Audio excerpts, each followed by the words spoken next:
Google Meet, Google Doc, Google Sheets, make it stop. You don't need to know it, we gon' bring it to you, show it, cause it's T-E-C-H-T-I-P. Get ready, are you ready, cause it's Tech Tip Tuesday. T-E-C-H-T-I-P, hey, give it to 'em, give it Tech Tip Tuesday. T-E-C-H-T-I-P, hey, give it to 'em, give it Tech Tip Tuesday.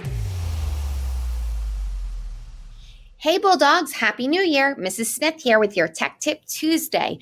So I'm going to show you how to force a copy so students or other teachers you may be collaborating with do not copy over your work. So when you have your Google Doc open or your slides or sheets, you're just going to go up to the URL and find where it says edit.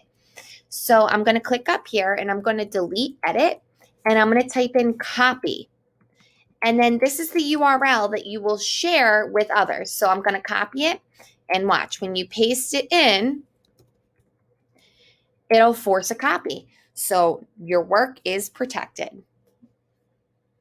Hey Bulldogs, I'm going to show you a really cool website where you are able to see your students' writing in real time. It's whiteboard.fi. So what you're going to do is create a new class. And you will enter in your name and then choose your settings here, okay? And then you're going to go to create new class. And then it'll give you this code and you're going to copy this code and share this with your students. And it brings you to your whiteboard. So right here is when your students enter, you will be able to see all of their whiteboards and view their writings in real time. You could clear out everybody's whiteboards and you could also push your whiteboard to your students so they could view yours. Hey Bulldogs, so I stumbled across this website that is super fun and it'll bring your drawings to life. It's called Scroogly.com. So you go to the website, click start, and then just click on through. And then it brings you here. You need to allow access to your camera so it could see you.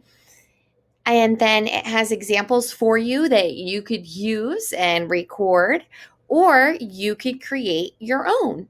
So as you see, when I'm moving my arms, the drawing moves its arms. So if you want to make your own, you just go right here to make your own and you select your shape.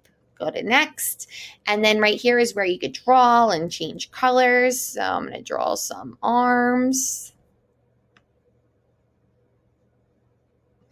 And let's draw some hair.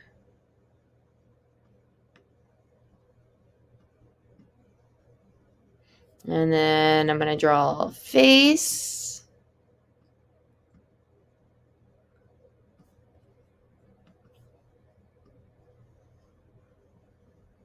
Okay, so there's my beautiful drawing. And then I'm going to go to preview. And then you see, here I am. So you could record this and save the files and insert it into any of your documents. Pretty cool, huh?